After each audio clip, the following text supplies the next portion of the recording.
Sœurs et frères dans le Christ, paix, joie, grâce, amour à chacun, chacune de vous, de la part de Dieu notre Père et au nom de notre Seigneur Jésus-Christ, en ce vendredi de la 11e semaine du temps ordinaire. Est-il permis à nous de nous se vanter? Pouvons-nous nous vanter comme chrétiens?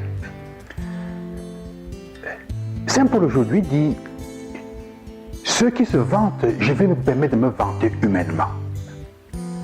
Il est permis de se vanter, nous pouvons nous vanter. Il y a une forme de vantardise que je pense qui est une manifestation aussi de l'humilité qu'on a, qui est en fait la reconnaissance de ce qu'on vaut vraiment, de ce qu'on est vraiment. Saint Paul fait la liste d'une série de choses pour lesquelles les gens se vantent. Ils se vantent d'être juifs, moi aussi je suis juif. D'être apôtre, je pourrais le dire même plus que je le suis. Je me vante d'avoir subi, je n'ai pas fait marche arrière quand il fallait affronter les intempéries, les problèmes, les fuites, les persécutions. Quand il fallait affronter les trahisons, les faux frères, c'est une des expressions qui m'a frappé aujourd'hui, les faux frères. Tout cela, Paul dit, je l'ai fait, je peux me vanter de l'avoir fait. Et il finit en disant, au fond, je ne peux me vanter vraiment que de mes faiblesses. C'est intéressant parce que le fait de se vanter de ses faiblesses ne veut pas dire qu'on ne veut pas changer. C'est reconnaître qu'au fond, comme il dira quelque part, c'est la grâce de Dieu qui travaille en moi. Je me vante de mes faiblesses pour manifester et pour magnifier davantage le fait que la grâce de Dieu travaille en moi pour faire de moi l'homme ou la femme que je suis. Dans le meilleur des cas, je ne vois que mes faiblesses. Il voit ses faiblesses. Mais c'est pour dire que ça davantage les qualités qu'il a se magnifient comme don de la grâce de Dieu. Alors pouvons-nous nous vanter? Oui, vantons-nous. Nous pouvons nous vanter de ces fois où nous sommes capables de résister à la tentation, pas par orgueil, mais parce que nous disons, nous reconnaissons dans la capacité de le faire, le soutien et la grâce de Dieu. L'évangile quant à lui aujourd'hui, qui est intéressant, nous présente deux choses. L'évangile, il dit, partons de cette histoire, partons de cette parole. Là où est ton trésor, là aussi sera ton cœur.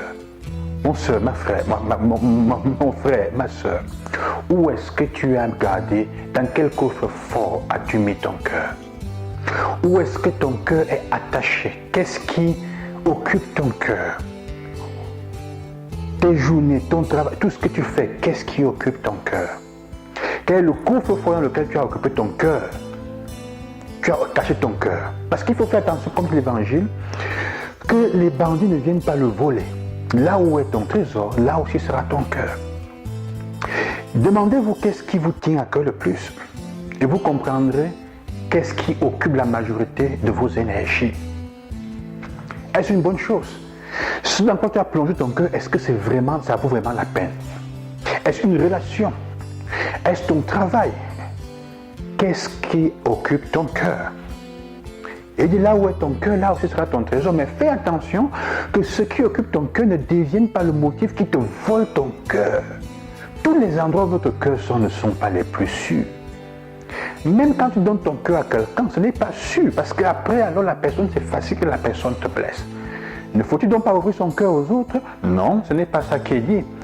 Mais Jésus dit, si tu donnes ton cœur au Seigneur, s'il est dans les mains de Dieu, tu n'as pas peur qu'on te le vole.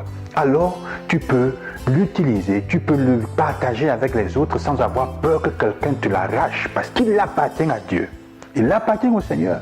Je donne mon cœur en tout et pour tout au Seigneur, et la manière avec laquelle je l'ouvre aux autres fait qu'eux ne peuvent jamais me l'arracher, parce qu'en fait, il ne m'appartient plus, il ne lui appartient. Alors, de telle manière que je pense, c'est pour ça que Jésus dira, tous ceux qui seront avec moi seront du Christ aussi, comme moi je suis du Christ.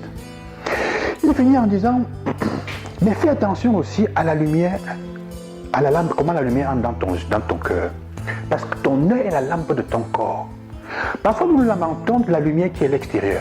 Si parfois la lumière n'arrive pas à entrer dans la maison, et les gens qui se plaignent et qui pensent que c'est parce que la lumière de Dieu, c'est à cause du soleil. Au lieu de nettoyer les vitres de leur maison qui sont sales, il dit en fait, si tu n'arrives pas à être pur, la lumière n'arrive pas à entrer dans ton cœur, dans ta vie, à être pur, ce n'est pas parce que Dieu est mauvais. Les gens pensent que Dieu est méchant. On s'accroche, on accuse parfois Dieu. Alors que c'est à cause de ton œil, il faut nettoyer tes yeux.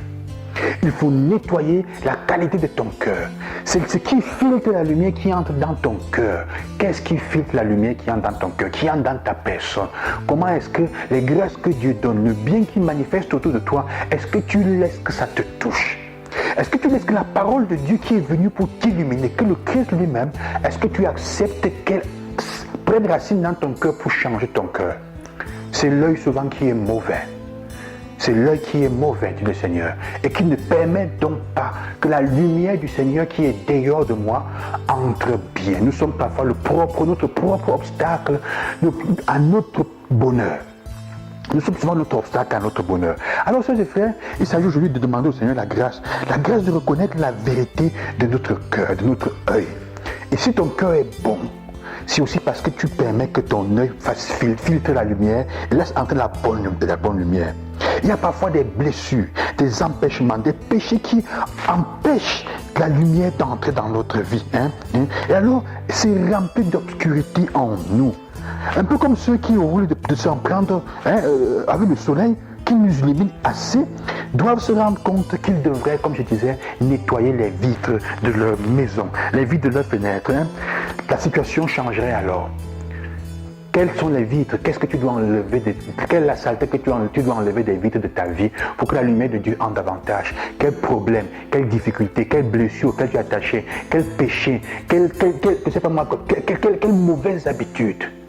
Que le Seigneur t'illumine et qu'il te bénisse aujourd'hui. Je t'accompagne avec ma prière. À demain. Loué soit Jésus-Christ. Là où est ton cœur sera ton trésor.